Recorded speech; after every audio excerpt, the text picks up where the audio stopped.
Good morning students, welcome to maths class. In the previous lecture we have studied two law of exponent, law 1 and law 2. जो law 2 था उसका A part था जिसमें क्या था कि base are same and power 2 power m and n. Here is m is greater than n. आपने मतलब base same था और पावर 2 थी m और n, मतलब आगे वाले की पावर जो थी वो बड़ी थी और पीछे वाले की पावर जो थी छोटी थी। ठीक है, m ग्रेटर देन n। जैसे क्या था, सेकेंड लॉ हमारा क्या था, x की पावर m डिवाइड x की पावर n, ये था। ठीक है, x बेस और बेस तो सेम है और यहाँ क्या था, कंडीशन क्या थी, m is greater than n। ये हमारा लॉ था, सेकेंड लॉ का a पार्ट था। ठीक है, आज हम जो है सेकेंड लॉ का b पार्ट पढ़ेंगे। उसमें x raise to power m, x raise to power n यही होगा। कंडीशन क्या होगी उसमें कि m is less than n, मतलब आगे वाला m क्या होगा, पीछे वाले n से छोटा होगा। अभी तक हमने क्या था, m बड़ा था तो हम क्या करते थे, m माइनस n करके आंसर निकाल देते थे। अब आगे वाला m की पावर वैल्यू जो है वो n की वैल्यू से कम होगी और उसको कैसे करेंगे ये हम आज के लेक्चर में पढ़ेंगे। ठीक है, जैसे आपको पेज नंबर 72 पे दिया है, सिंप्लीफाई करना आपने, जैसे 2 raise to power 2 divide 2 raise to power 5। ठीक है, ये दूसरा लॉ है, ये उसके अकॉर्डिंग है। बेस एक्स एक्स सेम है, m 2 है और n मेरा क्या है, 5 है। ठीक है, तो रूल क्या, इसको हम सिंप्लीफाई कैसे करते हैं, सिंपल। पहले इसको हम बिना, हमें कोई रूल नहीं पता, जब ये स्टेटमेंट दिए सिंप्लीफाई करना है तो कैसे करेंगे, देखो हम ऐसे करते हैं, डिवाइड का मतलब नीचे आ जाता है ये। ठीक है, तो 2 की पावर 2 का मतलब है 2 रेज़ टू पावर 2, 5 का मतलब है 2 को जो है 5 टाइम्स लिखना। अब पहले 2 से 1 कैंसिल, दूसरे 2 से 1 कैंसिल, ऊपर क्या बच गया 1 को 1 से मल्टीप्लाई किया 1, नीचे 2 4 2 मल्टीप्लाई 2 बच गया ये। ठीक है, और इसको हम लिख सकते हैं 1/2 रेज़ टू पावर 3 लिख सकते हैं इसको हम। ठीक है, ये हो गया। अब ये जो हमने स्टेटमेंट दी थी, यहाँ से हम इसको कैसे बनाएंगे, तो 2 रेज़ टू पावर 3 कैसे बनेगा आपका ये, कि 1 बाय करके 2 तो बेस है ही मेरा सेम है, 5 में से 2 माइनस कर देंगे तो क्या बन जाएगा 1/2 रेज़ टू पावर 3। मतलब क्या करेंगे, अगर पावर आपकी m is less than n then 1/, पिछले समय हम क्या करते थे, सीधा बड़ा था 5 में से 3 माइनस करके आंसर निकालते। अब जो m छोटा है तो क्या करोगे, रेसिप्रोकल करके 1/, लिख के और पावर जो है m minus n minus m कर दोगे, तो n में से माइनस कर दिया तो पावर आपकी 3 आ जाएगा और वो इसके बराबर आ जाएगा। इस तरह से जो हमारा सेकेंड रूल बना था आपका, जो है कैसे निकालेंगे, when base are same m is less than n, then result क्या निकलेगा, रेसिप्रोकल 1/, करके रेसिप्रोकल करके जो बेस है वो लिखेंगे और बड़ी पावर आगे करके छोटी माइनस कर देंगे तो वो मेरा आंसर आ जाएगा। ठीक है, ये तो था सिंपल इंटीजर के ऊपर। अब इसमें एग्जांपल दिया है आपका 7, जो है वो क्या है, एग्जांपल 7 आपका है पेज नंबर 73 के ऊपर।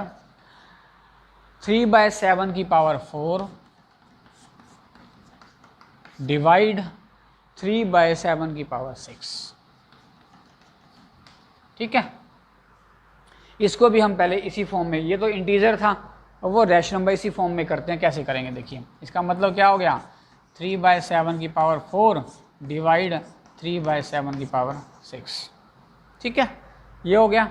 अब हमने क्या किया, इसको ऊपर है 3/7 मल्टीप्लाई 3/7 मल्टीप्लाई 3/7 मल्टीप्लाई 4 टाइम्स था, नीचे क्या है मेरा 6 टाइम है, 3/7 मल्टीप्लाई 3/7 मल्टीप्लाई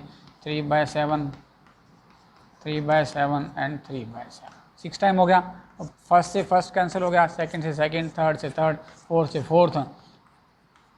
अब नीचे ऊपर क्या आ गया, 1 को मल्टीप्लाई करेंगे 1 आ जाएगा, नीचे क्या है 3/7 मल्टीप्लाई 3/7 आ गया। ठीक है, इसको हम कैसे लिख सकते हैं, 1/3/7 की पावर 2 लिख सकते हैं। 2 था तो 2 टाइम्स ये आ गया। उसके बाद अगर हम इसी को ही यहाँ वही रूल अपनाएं सीधा। ये तो सिंपल वे है करने का। अगर हम इस स्टेटमेंट को लॉ ऑफ एक्सपोनेंट से करते हैं तो क्या बन जाएगा, आंसर ये आ रहा है ना, तो वहाँ कैसे आंसर आएगा, बेस है आपका है 6 में से 4 जाएगा तो ही आपका 2 आएगा ना, तो हम उसको लॉ ऑफ एक्सपोनेंट से कर सकते हैं। क्या बनेगा वो 1/3/7 की पावर क्या बन जाएगा 6 माइनस 4, तो आंसर आ जाएगा 1 - 3/7 की पावर 2। ठीक है, ये आंसर आ जाएगा। इससे आपने जो है इस सिंप्लीफिकेशन वे से नहीं करना है सम को, जो ये सिर्फ आपको समझाने के लिए किया था कि किस तरह से हमारा ये रिजल्ट आता है। आपने रूल जो है वो ये वाला अपनाना है। ठीक है, 1 बाय करके 1 लिख के बाय करोगे 3/7 जो बेस होगा, और पावर जो है बड़ी पावर जो है वो आगे आ जाएगी और छोटी पीछे आएगी, माइनस करेंगे तो जो आपका आंसर है ये आंसर आ जाएगा। इसको हम आगे और सिंप्लीफाई कैसे करते हैं वो हम आगे के एग्जाम्पल में पढ़ेंगे। ठीक है, इस तरह से हमारा ये अब सेकेंड रूल हमारा क्या बन गया, जो मैं यहाँ लिखता हूँ ऊपर, सेकंड 1a था, सेकंड b, अब मेरा क्या रूल बनेगा ये है, अगर x की पावर m डिवाइड x की power n, m is less than n, तो आंसर क्या बनेगा आपका x की पावर n माइनस m। ठीक है, 1 बाय करके रूल बनेगा आपका 1 बाय करके x की पावर n माइनस m, और ऊपर वाले में क्या बनता था हमारा, सीधा बनता था x की पावर m माइनस n। जब ये m बड़ा होता था ये रूल बनता था, और जब m छोटा है तो आपका ये 1 बाय करके आपका ये रूल बनेगा। अब आपका सेकंड b जो आपके इस परीक्षण में ये वाला रूल जो है आप अप्लाई करेंगे। ठीक है, आगे देखते हैं इसके बाद क्या है। और चलिए नेक्स्ट हमारे पास है पेज नंबर 73 पे नीचे है, observe the following example carefully. क्या दिया हुआ है, 2⁻³ डिवाइड 2⁻3। ठीक है, चलिए सिंपलीफाई करते हैं, कोई रूल नहीं है, सिंपल क्या करना है, जो हमारे पास था क्या है, 2 को इसको हम लिख सकते हैं 2⁻3 2⁻3। ठीक है, ऊपर क्या आ गया 3 टाइम्स 2 आ गया, नीचे भी क्या आ गया 3 टाइम्स 2 आ गया। अब 2 से 2 कैंसिल, 2 से 2 2 से 2, ऊपर भी क्या आ गया 1, और सब 1 को 1 से मल्टीप्लाई करेंगे 1, नीचे करेंगे 1/1, आंसर क्या आ गया 1 आ गया। ठीक है, उसके बाद अगर हम उसको एक्सपोनेंट वाले रूल से करते हैं तो क्या है, जो हमने पहला रूल अपनाया था, 2 बेस सेम है, पावर बीच में डिवाइड है तो पावर माइनस करेंगे तो क्या आ जाएगा 2 की पावर 0 आ गया, तो आंसर क्या आएगा इसका 1। कहता है कि किसी भी नंबर की, इंटीजर रैशनल नंबर कोई भी हो, अगर किसी की पावर 1 आ जाती है तो मेरा आंसर क्या आएगा, हमेशा 1 ही आएगा। बेस कुछ भी हो, कितना बड़ा पाव हो, अगर उसकी पावर 0 आ गई तो मेरा आंसर क्या आएगा, हमेशा 1 आएगा। जैसे यहाँ दिया हुआ है और एग्जांपल दिए हुए हैं, 3 की पावर 2 डिवाइड -3 की पावर 2, इसको हम करें -3 की पावर 2 -2 -3 की पावर 0, इसका आंसर 1 आ गया। ठीक है, रैशनल नंबर दिया हुआ है -4/9 की पावर 4 डिवाइड -4/9 की पावर 4। ठीक है, तो वही -4/9 की पावर 4 -4 -4/9 की पावर 0 इक्वल टू आंसर 1। मतलब ये रूल बन गया कि x मेरा कोई भी एक रैशनल नंबर कुछ भी हो सकता है, अगर उसकी पावर आपकी 0 आ जाती है तो आंसर क्या आएगा, हमेशा 1 ही आएगा। ठीक है, ये मेरा बन गया लॉ नंबर, क्या बन गया, थर्ड बन गया आपका। ठीक है, मतलब कि कोई भी रैशनल नंबर x की कोई भी वैल्यू है आगे, ठीक है, x is non zero, x क्या है, नॉट इक्वल टू 0, 0 के बराबर नहीं हो सकता। किसी की उसकी अगर पावर 0 आती है तो मेरा आंसर क्या बन जाता है, हमेशा 1 बनता है। और ये रूल मेरा 3 रूल बन गया, इस एग्जाम्पल से लॉ नंबर 3 हो गया ये। ठीक है, अब इसके बाद आगे देखते हैं और कैसे करना है। चलिए अभी तक हमारे पास 2 बेस होते थे, एक चाहे उनके बीच में डिवाइड का सिंबल हो चाहे मल्टीप्लाई का सिंबल, मगर वो बेस सेम होता था। मगर अब हमारे पास बेस तो एक है और पावर 2 हैं। जैसे अब सिंप्लीफाई करना है हमें, 2⁻³ ब्रैकेट 2, यहाँ पर बेस तो एक ही है, पहले उसकी पावर 3 है, फिर उसकी पावर 2 आपकी है। तो इस तरह को हम कैसे सिंप्लीफाई करेंगे, तो इसको हम अलग अलग करके देखते हैं, बिना किसी रूल के अलग करके देखते हैं। तो 2 बाहर पावर 2 है, इसका मतलब हो गया उसका 2/3 2 बार हम लिख सकते हैं इसको। 2/3 का मतलब क्या हो गया, 3 टाइम्स हो गया, और इसका मतलब क्या हो गया, ये भी 3 टाइम्स हो गया। ठीक है। अब टोटल कितना बन गए, 6 टाइम बन गया। हमने फर्स्ट वर्कशीट स्टार्ट की थी, 2 की पावर क्या बन गया, 6 बन गया। ये हमने सिंपल वे से किया, इसमें कोई रूल अप्लाई नहीं किया। अब हम इसको रूल बनते हैं, ये 6 कैसे बना। अगर मेरे पास ये पहली स्टेटमेंट दी थी, 3 और 2 को दोनों को मल्टीप्लाई कर दूं तो मेरा आंसर क्या बनता है, 6 बन जाता है ना। ये दिया हुआ है 2⁻², का मतलब हो गया इनके बीच में कोई सिंबल नहीं है, ब्रैकेट है, ब्रैकेट के अंदर 3 है पावर के बाद, उसके बाद 2 है, कोई सिंबल नहीं है। तो हम क्या करेंगे, इन दोनों पावर्स को मल्टीप्लाई कर देंगे और मल्टीप्लाई करके क्या आंसर आ जाएगा, वो मेरा ऐसे आंसर आ जाएगा। ठीक है, इस तरह से जो है ये हमारा रूल बन जाता है। मतलब अब एग्जाम्पल देखते हैं, इसका एग्जाम्पल कैसे करके देखते हैं। एग्जाम्पल आपका 8 है, पेज नंबर 74। वो क्या कहता है, सिंप्लीफाई करना है, -1/3 की power 2 raise to power 3 and express the result in exponential form. उसको एक्सपोनेंशियल फॉर्म में लिखना है। ठीक है, क्या है, -1/3 की पावर आपका है 2 और उसकी पावर आपकी 3 है। अभी हमने यहाँ पावर को मल्टीप्लाई करके आंसर चेक किया था। ठीक है, तो इसको हम पहले सिंपली वे से लिखते हैं, फार्मूला बनाया। अब सिंपली वे में आपको देख लिया, ये तो हमने इंटीजर को लिखा था। अब रैशनल नंबर को कैसे लिखते हैं, बाहर 3 पावर है, तो मतलब क्या होगा इसका, -3 की पावर 2 मल्टीप्लाई -3 की पावर 2 मल्टीप्लाई -1/3 की पावर 2, मतलब ये बाहर 3 पावर को हमने इस फॉर्म में लिख दिया। ठीक है, 3 बार था, 3 फॉर्म में लिख दिया। अब ये फिर बाहर 2 पावर है, तो इस बार दोबारा हम सोल्व करते हैं, क्या आ जाएगा, -3/2 -1/3/2, ये भी 2 टाइम्स है, 1/3 -1/3 1/3 -1/3। अब ये हमारी सबसे पहली वर्कशीट थी कि इसको एक्सपोनेंशियल फॉर्म में लिखना है। बेस सभी का सेम है, पावर कितने टाइम है ऐड करते हैं, 1 2 3 4 5 6 आ गया, तो आंसर क्या आ गया, 6 आ गया।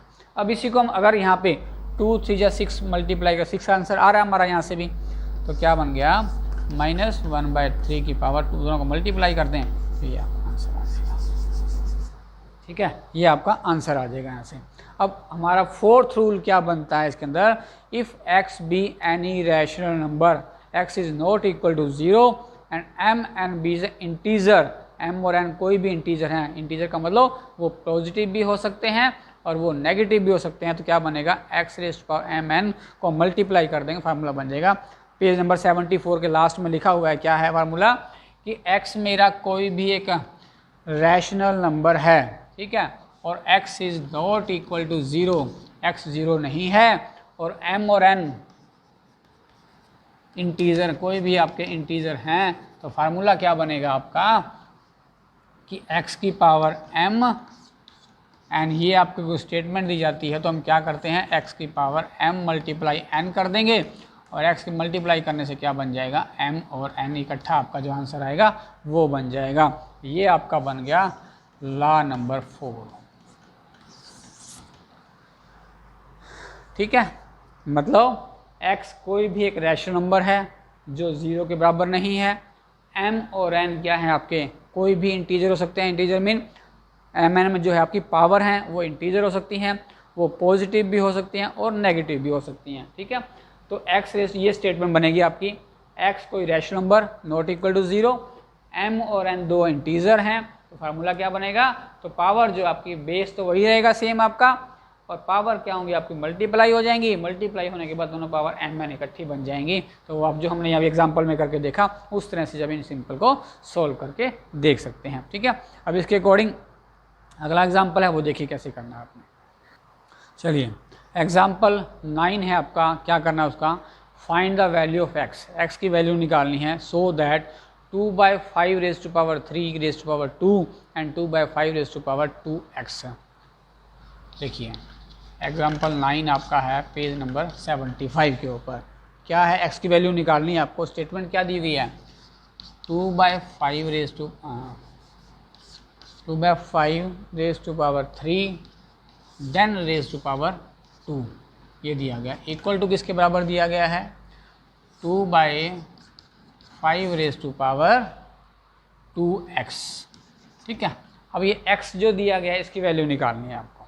सबसे पहले तो ये रूल हमने अभी पढ़ा था कि बेस सेम है, m एंड कोई इंटीजर हैं तो उनको मल्टीप्लाई करना है। ठीक है, पहला हम वही रूल अपनाते हैं, 2/5, 2 और 3 क्या हो जाएगा, 6, मतलब क्या लिखा हमने 3 × 2, ये आपका जो है एज इट इज़ रहेगा 2x। ठीक है, अब यहाँ क्या बन गया 2/5 3 × 6 बन गया और 2/5 की पावर 2x बन गए। ठीक, अब ये सम हमने पिछले चैप्टर में भी किए थे। जब दोनों का बेस सेम होता है तो पावर क्या हो जाती हैं, इक्वल हो जाती हैं। यहाँ 2/5 बेस सेम है तो बेस तो ख़त्म हो जाएगा, पावर जो है 6 है 2x वो क्या होंगी आपकी इक्वल आ जाएंगी, 6 = 2x ये आ जाएगा। बेस से बेस आपका कैंसिल हो जाएगा और पावर ये बन जाएगी, ये रूल है आपका। अब यहाँ से हमने x की वैल्यू निकालनी है। 6 तो ये था ही, 2 जो है वो x के साथ मल्टीप्लाई हो रहा है, जो वैल्यू निकालनी होती है उसको हम अलग निकाल लेते हैं। ठीक है, अब 2 इसका मल्टीप्लाई है, इधर आके क्या हो जाएगा वो डिवाइड हो जाएगा और यहाँ क्या बच जाएगा x बच जाएगा। 2 से इसको निकालेंगे 3 तो क्या आ गया x = 3, x की वैल्यू निकालनी थी, ये हमारा आंसर आ गया। इस तरह से जो है कुछ स्टेटमेंट क्वेश्चन दिया जाता है x की वैल्यू निकालने का, तो उसको हम इस तरह से करते हैं। ठीक है, ये आपके एग्जाम्पल हो गए हैं। वह सारे 4 लॉज हमने फर्स्ट लॉ और सेकंड लॉ का ए पार्ट हमने वर्कशीट 3 में पढ़ा था। बाकी rule number second law, second B, 3, 4 हमने इस चैप्टर में पढ़े हैं, इस वर्कशीट में पढ़े हैं और एग्जाम्पल उसके रिलेटेड हमने एग्जाम्पल किए हैं। आप इन एग्जाम्पल से रिलेटेड जो है क्वेश्चन आंसर ट्राई करोगे। ठीक है, और उसके बाद अगले लेक्चर में जो है हम आपके सोल्यूशन करेंगे। कुछ एक दो क्वेश्चन जो है हम आपके ले रहे हैं कि किस तरह से आप उनको करोगे इस वर्कशीट के अंदर। ठीक है, वर्कशीट 4 के एक दो पार्ट हम अभी कर रहे हैं, बाकी आपको समझ आ जाएंगे कैसे करने हैं, उनको ट्राई करोगे और अगले लेक्चर में जो है हम इस वर्कशीट को कंप्लीट करेंगे। ठीक है, चलिए देखिए, चलिए वर्कशीट 4 से पेज नंबर 75 पे है। फर्स्ट क्वेश्चन है आपका फिलिंग द ब्लैंक्स। जैसे हमने वर्कशीट 3 में फिलिंग द ब्लैंक्स किए थे वैसे ही जो वर्कशीट 4 में फिलिंग द ब्लैंक्स हैं। देखिए क्वेश्चन 1 का फर्स्ट पार्ट है आपका, क्या है आपका 16⁻15 डिवाइड 16⁻19 इक्वल टू 1/16 यहाँ डैश है आपका। ठीक है, अभी हमने फर्स्ट रूल सेकंड बी पढ़ा था कि बेस मेरा कोई सेम है और m जो है उससे छोटा होता है तो 1/n के पावर करके और जो बड़ी में से छोटी पावर हम माइनस कर देते हैं। 1/ भी कर दिया हमने। अब पावर लिखनी है, पावर क्या करते हैं n में से m माइनस करते हैं, मतलब बड़े में छोटा माइनस करते हैं। बड़ा कौन सा है मेरा 19 में से 15 जाएगा तो क्या बच जाएगा आपका 4, तो यहाँ डैश की जगह क्या आपका आ जाएगा 4, ये इसका आंसर आ जाएगा। ठीक है, इसी तरह सेकंड क्वेश्चन पार्ट देखिए, इसका क्या कहता है वो 11/12 यहाँ आपको डैश दिया गया है। उसके बाद डिवाइड 11/12 पावर कितनी है आपकी 22 है। 11/12 पावर कितनी आपको दी गई है 2 दी गई है। ठीक है, चलिए अब 11/12 डैश तो यहाँ है ही, 11/12 22 और 11/12 आंसर 2 है।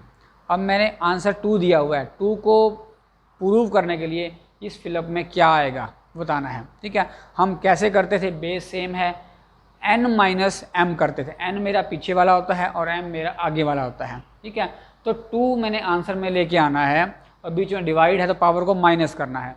22 में से मैं क्या पावर को माइनस करूं कि मेरा आंसर 2 आ जाए।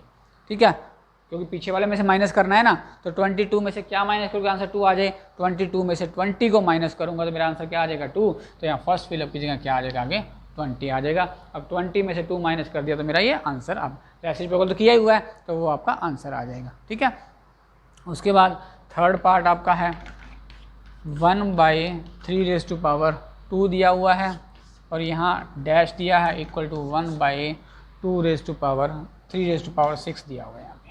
ठीक है, अब थर्ड ला हमने पढ़ा था, एक एक्सप्रेशन नंबर x है और m पावर है उसकी, ब्रैकेट में उसकी n पावर और है, mn पावर 2 इकट्ठी थी तो पावर क्या होती थी मल्टीप्लाई m मल्टीप्लाई n होके आंसर बन जाता था। अब ये वहाँ वो रूल लगेगा, m की पावर, एक m पावर तो दी गई है, n पावर की जगह आपको डैश लगाया गया है और पावर मैंने क्या बनानी है आंसर में 6 बनानी है। ठीक है, अब एक m तो दिया गया है, m को मैं किससे मल्टीप्लाई करूँ कि मेरा आंसर 6 बन जाए। m कितना है 2 को किससे मल्टीप्लाई करोगे मेरा आंसर 6 बन जाए, तो पावर में यहाँ क्या आ जाएगा 3 आ जाएगा। यहाँ पावर नीचे क्यों लगाई है, क्योंकि ऊपर 1 है, 1 की पावर जितनी भी हो तो आंसर 1 रहता है, इसलिए मैंने पावर नीचे लगा दिया। अब 3 को 2 को 3 से मल्टीप्लाई करेंगे तो 6 आ जाएगा, तो मेरा आंसर आ गया, इसलिए यहाँ डैश की जगह क्या आ गया आपका 3 आ गया है। उसके बाद फोर्थ पार्ट -1/2 की पावर 4 और माइनस की पावर 2 है। आंसर में क्या आएगा ये आप अपने आप करेंगे, हमने एग्जांपल पीछे किए हैं किस तरह से आंसर करें। दो सिंपल दिया हुआ है, mn मल्टीप्लाई करना है, 4 और 2 है तो मल्टीप्लाई करके कितना आ जाएगा, 4 2 को मल्टीप्लाई करें 8 आएगा, तो इस पार्ट में आपका आंसर 8 आ जाएगा। उसके बाद फिफ्थ पार्ट आपका है 1/12 की पावर 12 डिवाइड बाई 1/12 की पावर 5 इक्वल टू 1/2। ये हमने थर्ड लॉ पढ़ा था कि दोनों का बेस सेम है, पावर भी सेम है, पावर को माइनस करते हैं तो पावर क्या आती है, 0 आ जाती है। जब 0 आती है तो आंसर क्या आता है, 1 आता है। हमें आंसर नहीं निकालना, सिर्फ पावर पूछिए कितना आएगा। 1/12 की पावर 5 डिवाइड 1/12 की पावर 5, बेस सेम है, पावर को डिवाइड, पिछला रूल जो हमने एक्सरसाइज में किया था, बेस सेम है तो पावर क्या हो जाएंगी, माइनस हो जाएंगी। तो माइनस क्या है, 5 में से 5 गया कितना आएगा, 0, तो यहाँ पावर क्या आ जाएगी आपकी 0 आ जाएगी, आप 0 लिखोगे। उसके बाद सिक्स्थ पार्ट आपका है 1/7 की पावर 0, फिर उसकी पावर 7 है, दो पावर वाला mn है, m मल्टीप्लाई n है, 0 को 7 से मल्टीप्लाई करेंगे कितना आएगा, 0 आएगा, तो लास्ट में आंसर क्या आ जाएगा, 0 आ जाएगा। ठीक है, 3 पार्ट हमने यहाँ किए हैं और 3 पार्ट आपको बता दिए हैं, उनको आप अपने आप करेंगे। उसके बाद क्वेश्चन 2 है, वो क्या है वो देखिए, हम इसको करते हैं, simplify and express the result in exponential form. Simplify करना है और रिजल्ट को अपने एक्सपोनेंशियल फॉर्म के रूप में लिखना है। ठीक है, देखिए क्वेश्चन 2 का फर्स्ट पार्ट है, क्या कहता है, 9/2 की पावर 0 और उसकी पावर क्या कहता है, 5 कहता है। अब ला नंबर हम 3 रूल करें, 4 ला नंबर जो हमारा है 4 जो है वो यूज़ करेंगे। x हमारा है, m ये है और n ये है, क्या कहता है, m और n को मल्टीप्लाई करना होता है, तो आंसर क्या बन जाएगा, 9/2 की पावर 0 मल्टीप्लाई 5, तो क्या बन जाएगा, 9/2 की पावर 0 को मल्टीप्लाई करेंगे तो आंसर क्या आ जाएगा, 0 आ जाएगा। तो ये कहता है कि रिजल्ट इन एक्सपोनेंशियल, आगे सिंप्लीफाई नहीं करना, एक्सपोनेंट की फॉर्म मेरा आंसर निकालना है, तो ये मेरे फर्स्ट पार्ट का आंसर आ गया। इस तरह से 2/9, 0 को 5 से मल्टीप्लाई किया 0, तो वैसे तो हमारा हमने बताया कि किसी की पावर 0 तो आंसर 1 बनता है, मगर हमने 1 नहीं लगाना, क्यों, क्योंकि हमारे को आंसर वो कहता है कि एक्सपोनेंशियल फॉर्म में ही लिखना है, तो ये मेरी एक्सपोनेंशियल फॉर्म होती है, इस तरह से आप लिखोगे इसके अंदर। ठीक है, सेकेंड पार्ट जो इसका है वो आप अपने आप ट्राई करेंगे, -5/7 की पावर 6 और 3 है, मल्टीप्लाई कर दोगे तो कितना आंसर आ जाएगा, 6 मल्टीप्लाई 3 करोगे यहाँ और 6 3 से क्या बन जाएगा आपका 18 बन जाएगा, वो आंसर आ जाएगा। थर्ड पार्ट भी सिंप्लीफाई है, आप उसको अपने आप करेंगे। ठीक है, फोर्थ पार्ट जो है कैसे करना है वो हम यहाँ करते हैं। चलिए, पार्ट क्वेश्चन 2 का फोर्थ पार्ट है, -2/5 की पावर 3 मल्टीप्लाई -2/2 ब्रैकेट में हो, सारा की ब्रैकेट पावर 4 दी गई है आपको। ठीक है, अब इसमें दो सम इकट्ठे दिए गए हैं, कैसे करेंगे, पहला तो ब्रैकेट के बीच में है, उन दोनों का बेस चेक करेंगे, सेम है, और बीच में मल्टीप्लाई का तो पावर क्या होंगी, ऐड, हमने पिछले रूल में फर्स्ट रूल हमारा पढ़ा था, पहले यहाँ वही रूल अप्लाई होगा, -2/5 बेस सेम आपका। ठीक है, तो पावर क्या होंगी आपकी, ऐड होंगी, 3 + 2 बन जाएगा, ये मेरा बाहर वाली ब्रैकेट आपकी ऐसे कैसे रहेगी। अब यहाँ क्या बन जाएगा, -2/5 की पावर क्या बन जाएगा, ये 2 और 3 क्या बन गया 5, और इसकी पावर कितनी है मेरे पास 4, ये बन गया। ये तो पहला ला था जो पिछली वर्कशीट में हमने किया था। अब ये जो ला नंबर 4 हमने पढ़ा, x ये है, m और n दो पावर इकट्ठी हैं तो क्या होती हैं, पावर मल्टीप्लाई होंगी। -2/5 की पावर क्या हो जाएगा, 5 × 4 हो जाएगा, तो -2/5 की पावर कितना आ गया, -2/5 की पावर 20, ये मेरा आंसर आ गया। रिजल्ट को जो एक्सपोनेंशियल फॉर्म में लिखना था, ये आपकी एक्सपोनेंशियल फॉर्म ही है, इस तरह से जो आपका ये रिजल्ट, मतलब पहले दो सम इसके अंदर दो रूल अप्लाई हुए हैं। पहला रूल नंबर 1, ला नंबर 1 था, बेस सेम है, बीच में मल्टीप्लाई है तो पावर ऐड होंगी, तो हमने पहले वो उस लॉ को सोल्व किया, फिर यहाँ उस लॉ को सोल्व करने के बाद जो आंसर आया वहाँ ला नंबर 4 बन गया, उस लॉ को सोल्व किया, m और n है, पावर को n किया, तो हमारा ये आंसर आ गया। ठीक है, उसके बाद फिफ्थ पार्ट है इसका, वो देखिए क्या करना है, उसके अंदर 3/5 raise to power 3 divide 3/5 raise to power 8। ठीक है, ये हमारा सबसे पहला रूल था जो आज हमने पढ़ा कि बेस सेम है हमारा, बीच में डिवाइड का सिंबल है, और m जो है वो n से छोटा है। ठीक है, जब m जो है n से छोटा हो जाता है तो क्या करते हैं, रेसिप्रोकल करके करते हैं, तो क्या किया, 1/3 3/5 और n में से m माइनस कर देते हैं तो क्या हो गया 8 में से 3 माइनस कर दिया तो क्या बन गया 1/3/5 की पावर क्या आ गया 8 में से 3 गया तो आंसर कितना आ गया 5। तो ये मेरा एक्सपोनेंशियल फॉर्म आ गई। इसको आगे भी सोल्व करना है, वो हम देखते हैं करना है कि नहीं करना। अब इसको जो है आगे भी सिंप्लीफाई अपने करना पड़ेगा क्योंकि 1/3/5 है। जब इस तरह की कंडीशन है रेसिप्रोकल है ना ये, तो हम क्या करते हैं इस रेसिप्रोकल को ख़त्म करने के लिए क्या करेंगे, जो नीचे वाले रैशनल नंबर में जो डिनोमिनेटर है वो ऊपर कन्वर्ट होकर क्या आ जाएगा 5 और 3 जो ये पड़ा है 3 यहाँ आ जाएगा 5/3 की पावर 5 जो है ये आपका आंसर बन जाएगा।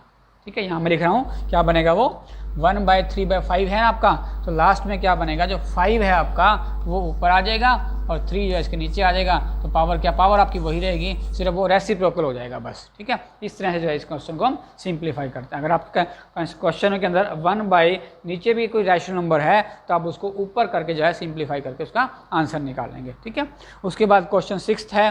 क्वेश्चन 6 जो है सेम क्वेश्चन 4 जैसा ही है जो ये हमने किया है। ठीक है, उसमें 2 पार्ट हैं।